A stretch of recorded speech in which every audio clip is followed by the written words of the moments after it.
Hello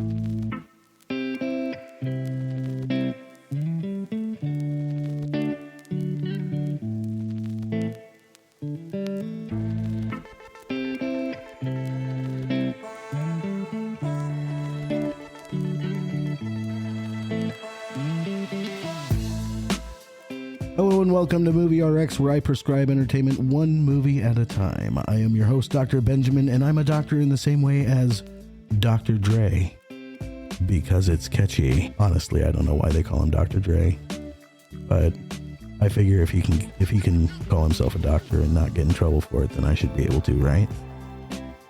Yeah, we'll see. So today I have a returning guest, someone who's been on, and we're kind of figuring out that she's doing a sort of a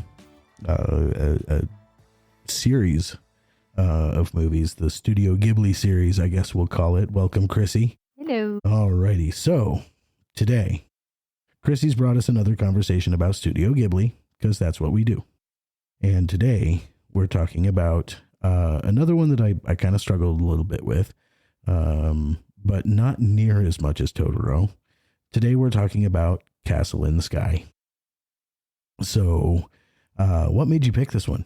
Like, did you just recently watch it and it kind of just became your new favorite, or? So I went to the library to pick up Spirited Away, and they told me it's not in right now. So it's like, okay, I'll look for another one. Saw they had Castle in the Sky, and it's like, this is a good one to try. Pop it in, and I've noticed this with Studio Ghibli movies. I expect one thing out of the movie and get something completely different that's even better. And this movie flows in a way that it satisfies me. It's just a good movie. It's a nice sit your butt down, great music, great animation, great characters. Sit down, watch it, and enjoy. Right. And I mean that's just what you get from Studio Ghibli. Like, I mean, I suppose I should probably do the basic movie info here. We got the Studio Ghibli film released in 1986. This thing is only 2 years younger than me. So this is a 38-year-old film, written and directed by, again, the great Hayao Miyazaki. Miyazaki had help in the English dub version from Jonathan Swift, and we're doing the English dub version today. The English version stars Anna Paquin, or Anna Paquin? Paquin, I think. I don't know if you watched the X-Men movies. She was Rogue in the old X-Men movies. It also stars, it's the Dawson, James Vanderbeek. And then also Luke Skywalker's in this movie.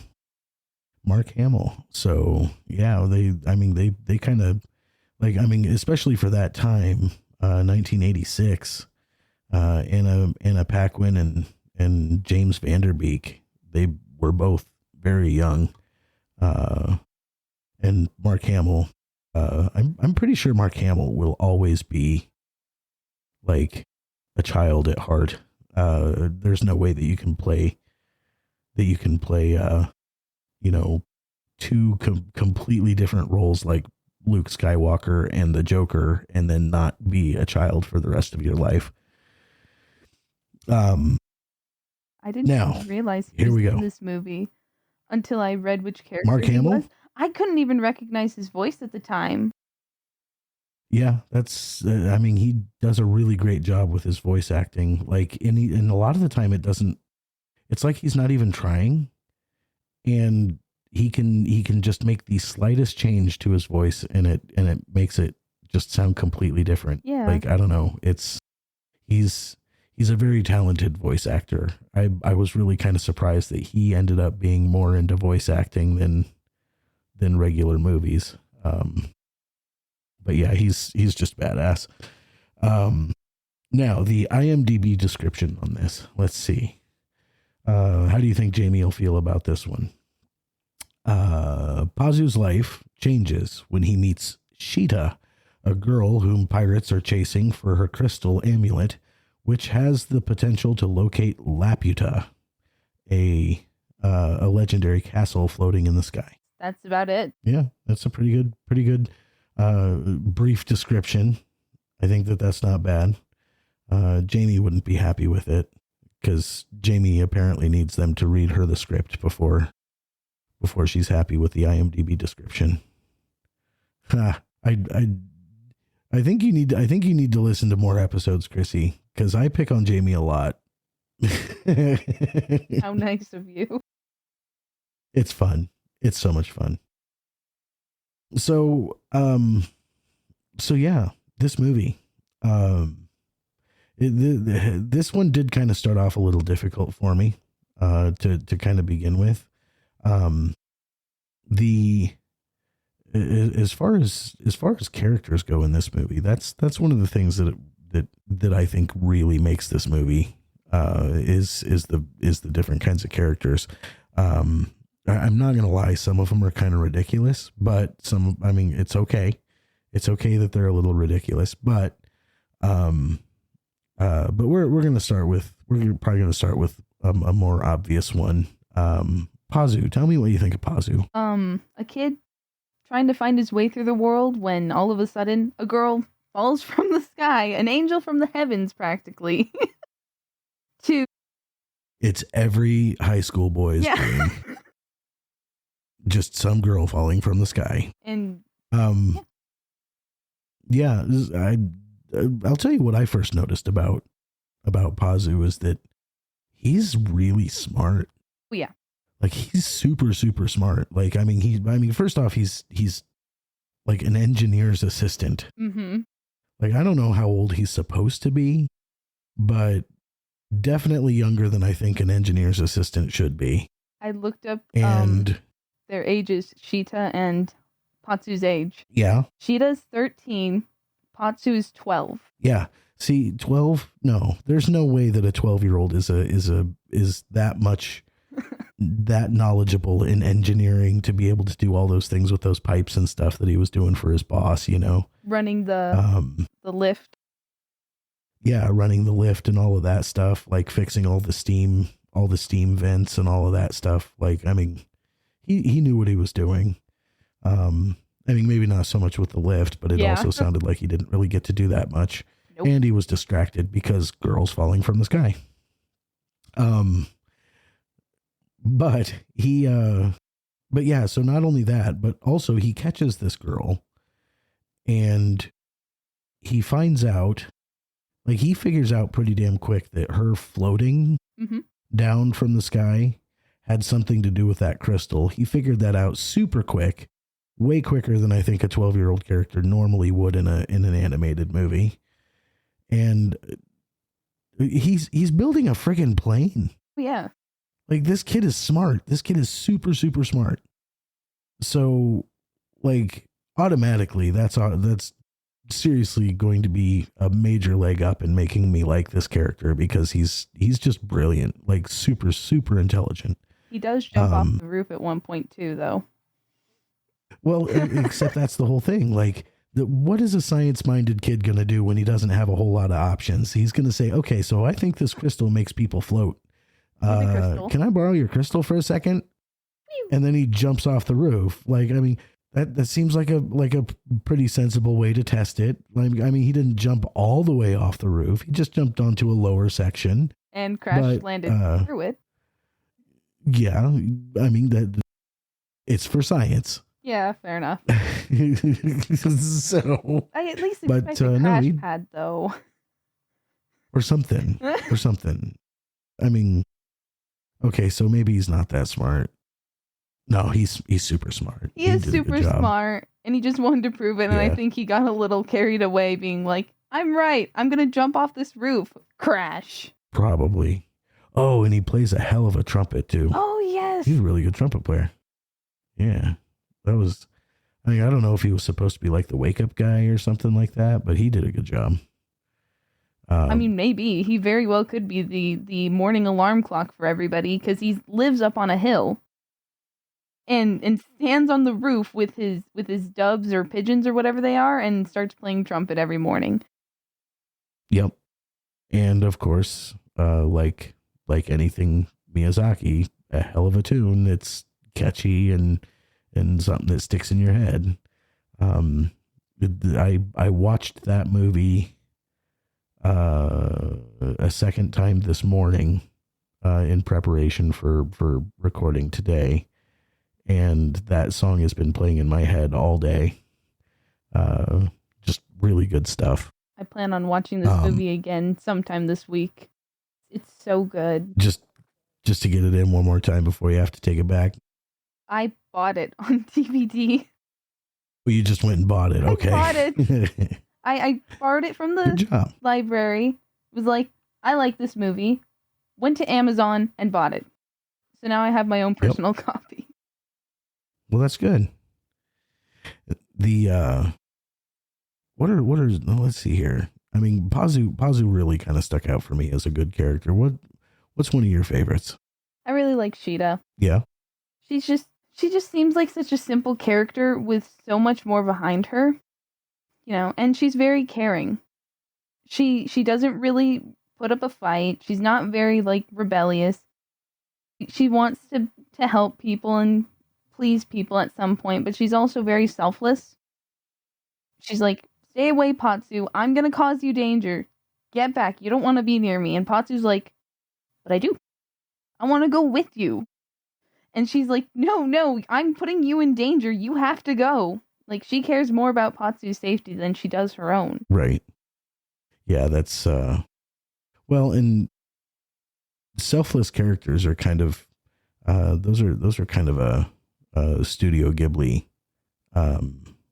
like almost a guarantee. Like there's usually a really good selfless character in each of those movies, and this one it's definitely her.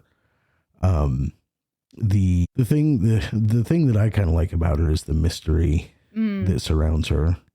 You know, I mean, right off the bat at the beginning of the movie, you know, she's in an airship being attacked by pirates trying to get this thing, you know, and she, you know, wallops a guy upside the head with a wine bottle and takes a crystal and jumps out the side of the plane. You know, it's like, and then she floats down to, you know, to the Dawson and, you know, and kicks things off a little bit, but she's pretty much a mystery pretty much throughout the whole movie.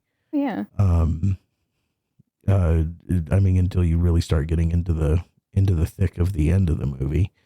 But yeah, like she's almost, the thing about Sheeta though, I think, is that she's almost half a character, because her character in tandem with Pazu is really kind of, I mean, that is one character right there. Yeah. Like they are so much a part of each other right from the beginning that they really are just kind of one. Yeah.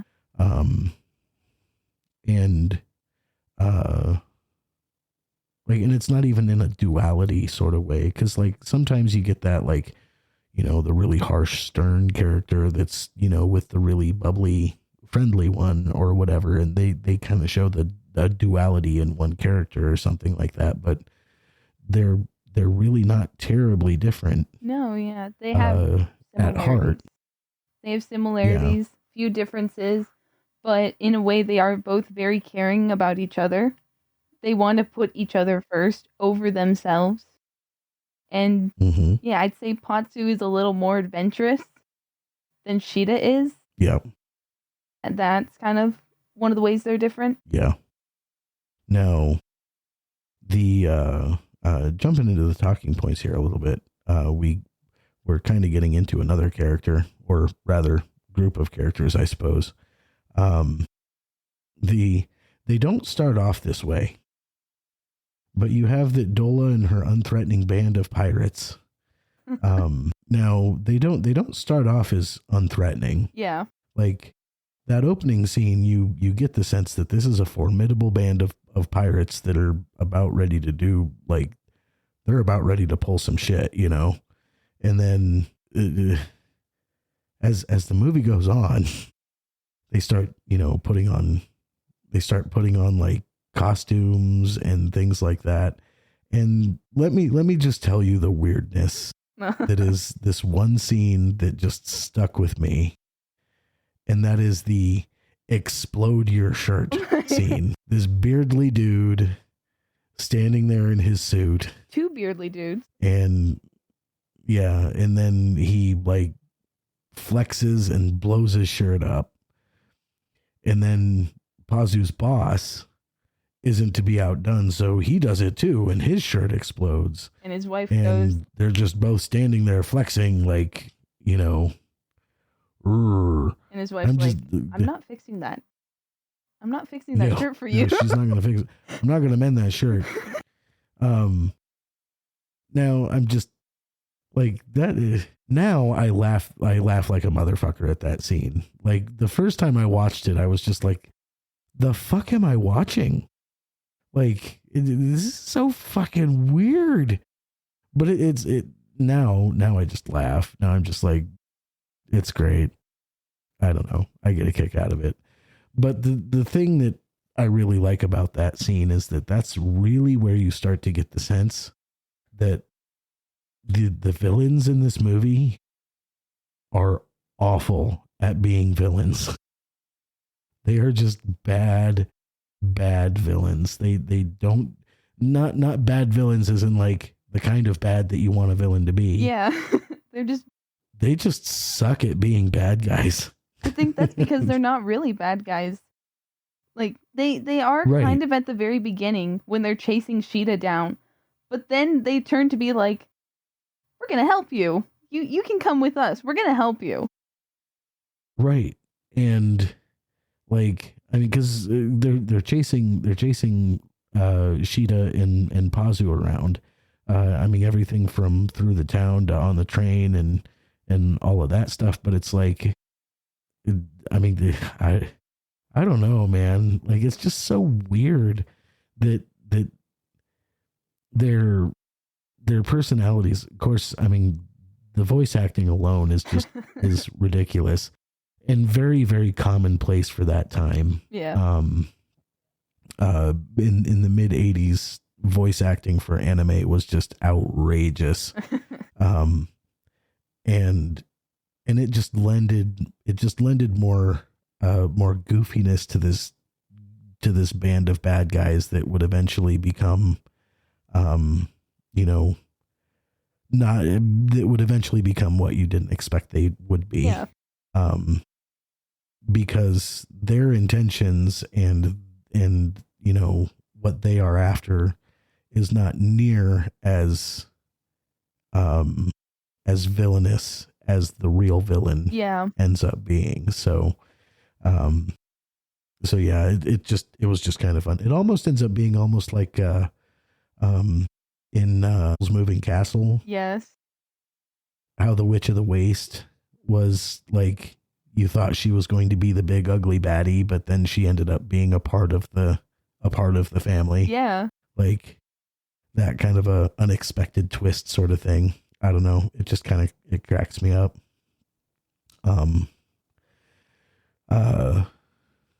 So up here on your talking points, we have Pazu has a connection with Laputa, just like Sheeta. He wants to find Laputa for his father. So, like Sheeta, I mean, well, we know that Pazu's looking for Laputa because his dad had been looking for it and he found it and he took a picture of it. It wasn't a very good picture, but he took a picture of it and he made drawings and things like that. And well, ultimately people didn't believe him and it got him killed. So he's got skin in the game. Like he's like, I want to clear my dad's name. I want to make sure that people know that he wasn't lying, that, that he's not full of shit and whatever. What's Sheeta's connection with Laputa? Sheeta's the princess. She is the descendant of the original rulers of Laputa. Right.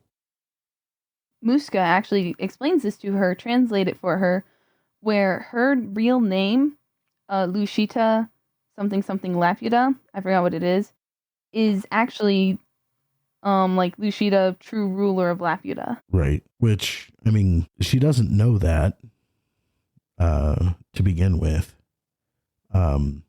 She just knows that she wants to go with Pazu to this place. And she feels a kind of drawing to it. Pazu's also smart enough to figure out that stone that she's wearing has something to do with that place. And so I mean, they have all of these reasons why they should be going there together that just kind of come up throughout the story as it goes. I do think she actually tells Pazu her real name before they get captured again. And before she finds out what that means, she does tell him, and then I think that's when they get captured. Right. So she knows that she has a very small connection, but she doesn't know exactly what it means. Right. I mean, just that it's a part of her full name. I wonder though, I mean, if the assumption would be, because I mean, that was something that was a way that people would identify themselves, with a name of wherever, like Robin Hood. I don't know if you ever saw the Robin Hood movie. He was Robin of Locksley. But no, I mean, just that kind of sort of thing, though. Prince Hans of the Southern Isles. Right. The various different things, the various different ways that people would identify themselves throughout history some of them have been not very reliable.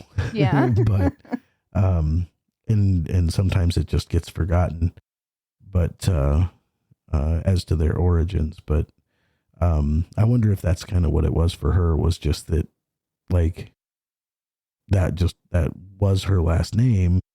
She just didn't know why.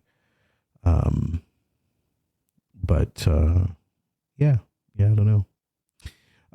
So this next one, Pazu standing up to the pirates in the beginning.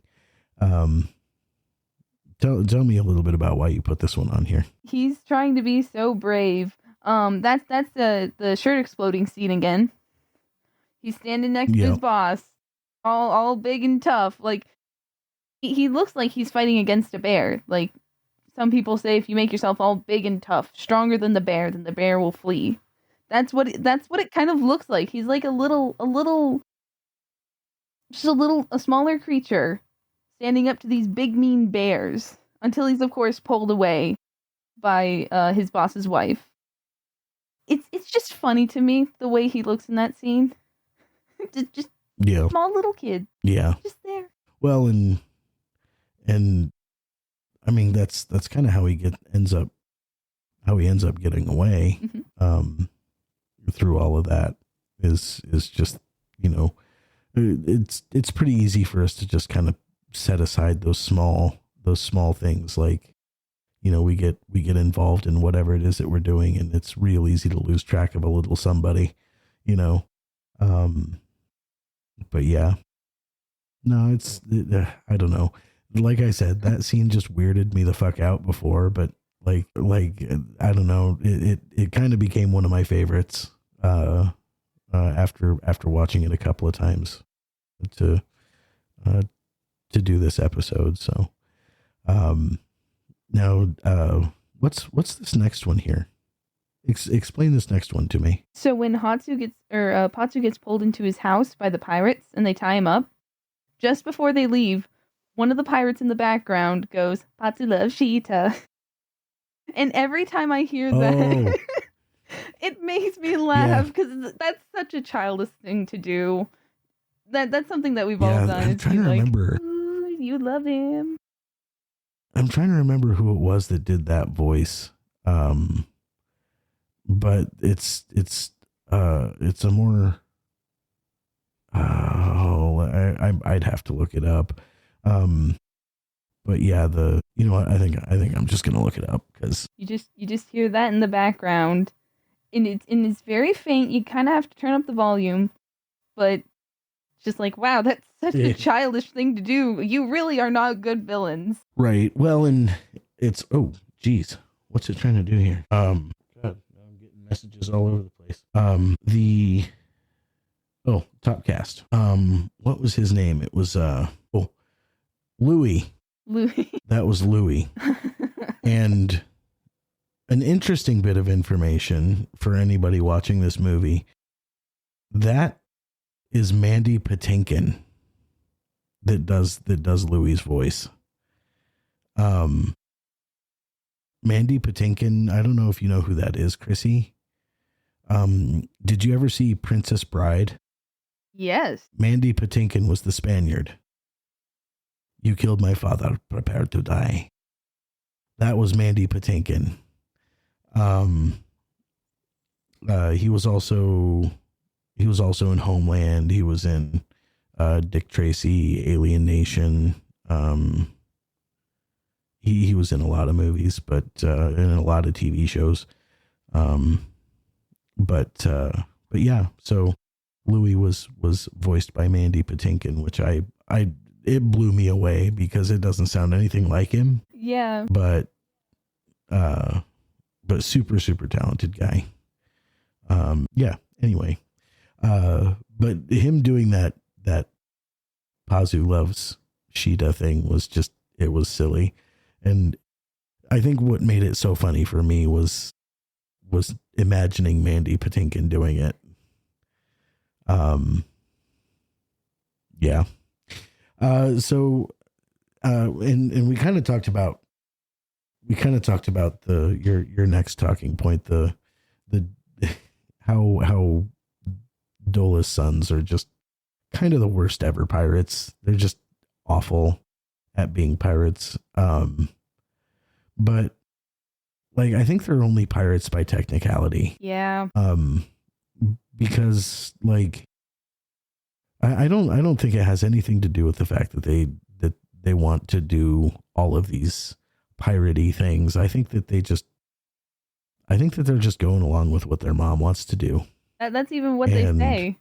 All good pirates do what their mom says. Do what their moms tell them to.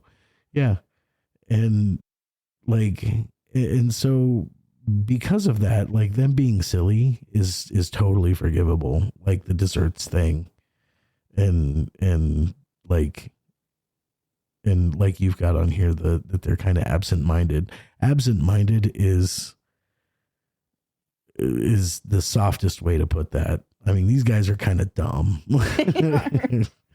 I like it when they all want to go help Sheeta.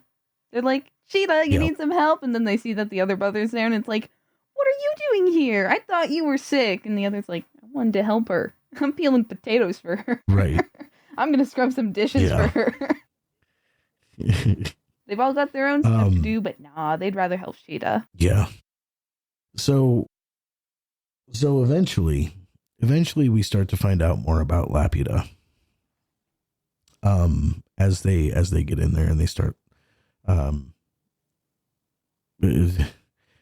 getting into Laputa, they find like you've got down here, the tree of Laputa, symbol of life. Tell me why you put this down. The tree is huge. It consumes a building. You can see it spread over top the building, up and out. And even the roots themselves dig deep into Laputa's core and surround the Ethereum crystal that holds Laputa together. And the way it thrives is it keeps going. There's a robot that tends to the animals, and the animals call it home. It gets bigger, even though there's nobody around truly taking care of it, other than nature itself. Maybe even the Ethereum crystal. Right. It just lives. Yeah, and I don't know. I guess I mean that kind of goes a little bit into my active ingredient. So I might hold on to that little nugget for a little bit. The next talking point you had was the music. What made you feel so much different about the music? Because, like, you haven't really talked about the music much in these movies so far, in the Studio Ghibli movies so far, but this one you bring it up specifically. So why this time? Every Studio Ghibli has amazing music. This one in particular, I don't know what it is about it, but that final song during the credits, I want to learn those words and sing that one day. It is one of those songs that plays in my head. I will hum it to myself. I will hear it in my head. I don't know why. It fits the movie. And something that Studio Ghibli does with their music that I've noticed is they entangle it throughout the movie. It's not one scene's music. It is the movie's music. And I think that's another thing about music that sometimes just doesn't work for movies, is they're like, this song there, this song there, this song there. No. I'm gonna call it the Song of Laputa, essentially. It's everywhere. Mm-hmm. It is a part of the story in a way. And it's just written well. It is catchy. It's sad in a way, but it also got a bright side to it. It's everything. I love it so much. So for our listeners who aren't aware, mine and Chrissy's dad is a music teacher. He was a music teacher for a lot of years. 24. Chrissy, for 24 years. Do you know what that is called? What? When somebody has a musical theme that reoccurs throughout a story. Dad said it before, but I can't remember what it's called. It's called leitmotif. There it is. Okay, a motif, yeah. Yep. I've heard it's called a leitmotif. Okay. Yep. And then and ask him a really good story about Chris Stelling and leitmotifs. he'll tell you a good funny one about something that Chris had said in class. Anyway, so we get into now we're getting into some fun talking points here about actually like finding more about the actual the danger in this movie, the real danger. Mm-hmm. Muska is the real bad guy here. Yes. And he is every bit a villain as any good Disney movie would have. But with more of the anime swagger. Yeah. That a villain should have. Muska is a great villain. And I'm not just saying that because he's voiced by Luke Skywalker. Muska is just a great villain. And now your talking point here talks about his downfall. How did he fall? He literally fell. Right. Right. He did. Yes. But Sheeta and Pazu say the spell of destruction, which starts to break apart Laputa. But they would have fallen into the sea if not for the roots of the tree and the ethereum crystal that carry them to safety, where they eventually meet up with Dola, who also survived. Muska, however, in an earlier scene, is seen ripping the tree roots apart. He's trying to get to the ethereum crystal. He's tearing them apart, disrespecting them, not giving any acknowledgement to the tree itself. And eventually he dies. It almost feels like Sheeta and Pazu respected the tree, respected what it was, and left it alone. And Muska's like, I'm gonna burn these roots. And the tree made him lose his life instead. Kind of feels like karma. Like, the tree's like, fuck y'all. Like, You the go. asshole. Yeah. Yeah. The no, I can go along with that. I mean it's kind of a common theme in Studio Ghibli films. Respect for nature kind of thing is pretty common throughout a lot of their films. But this one and one other are the only ones that I can really think of just how direct they are. And I mean, I don't know have you seen Princess Mononoke at all? Or just seen previews or anything like that? I got up to the part where the main character is in the fort. Okay. Yeah, well, so you got a little bit of a flavor of what it was about, as far as their the message, respect for nature and things like that. That movie winds up being similar to this one, where it is not a subtle message. That if you metaphorically, you fuck with nature and eventually it will turn against you. And I mean, you being humanity, that kind of thing. But yeah, I think that really Muska was, I think, representative of something a little bit more industrious. Yeah. I mean, that's what he was there for. He was there for the technology. He was there for the power. He was there for all of those big flashy things that Laputa had to offer. But he didn't have the respect for nature required to harness it. And so nature just kind of, fuck off. Go away. We don't want you. Yeah. So yeah, no, that's no, I'm on a level with you there. The disrespect to the tree of Laputa, I think, is really kind of the turning point for him as far as where his downfall comes from. Now, we had kind of talked about Sheeta caring more about everyone else than her own safety and things like that. I mean, that's part of what makes her such a great character. But I mean, at this point, the crystal has been kind of her focal point throughout the movie. And now suddenly she's willing to part with it, on behalf of Pazu.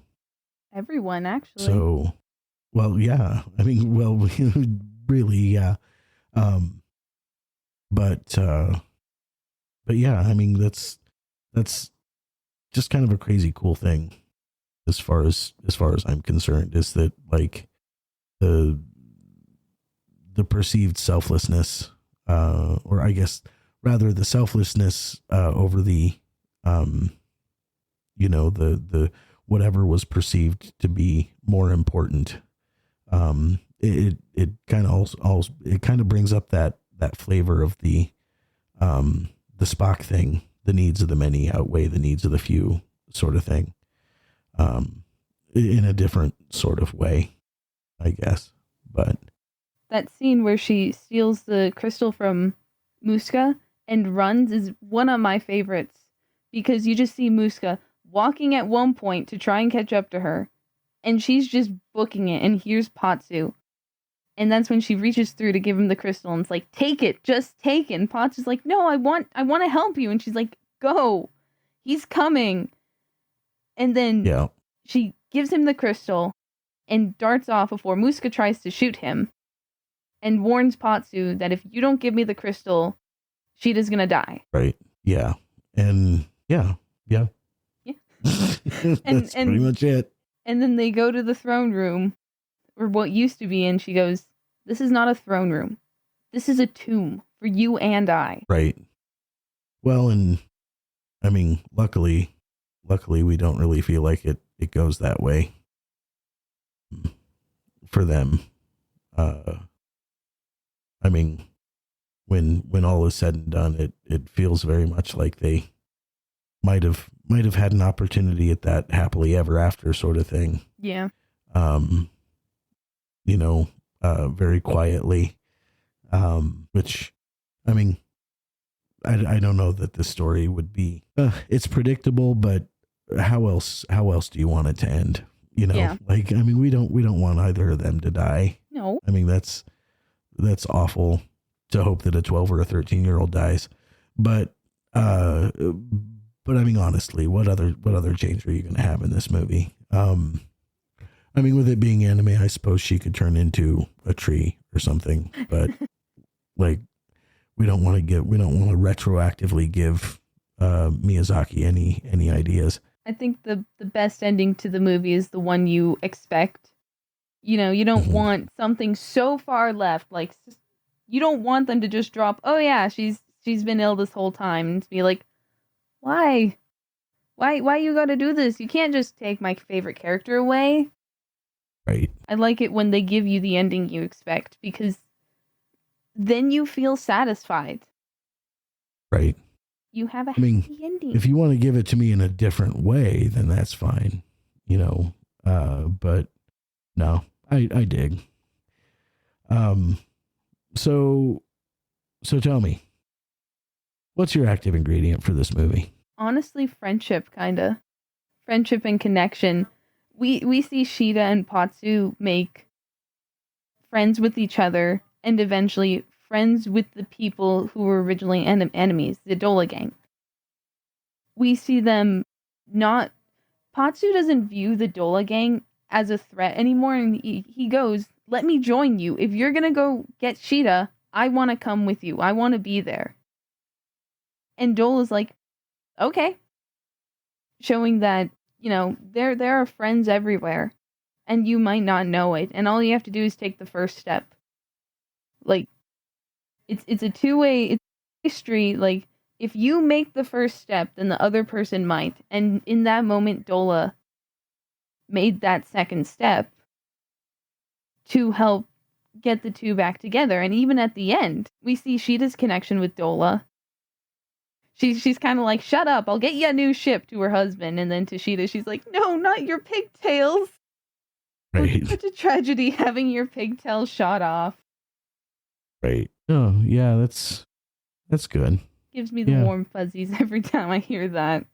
Just like, oh, it almost feels like a mother and daughter relationship. Yeah. No, I mean, mine is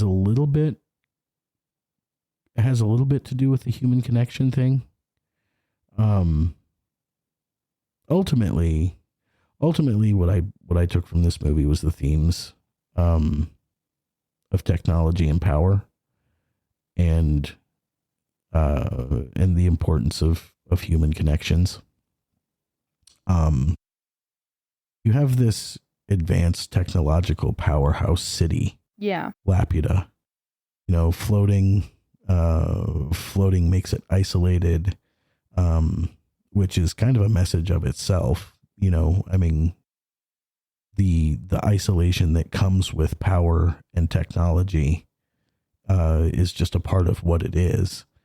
And I don't know if that was Miyazaki's intention back in 1986 when he wrote it, but that's just kind of how it felt to me. And it speaks volumes to human isolation because of technology today. Yeah.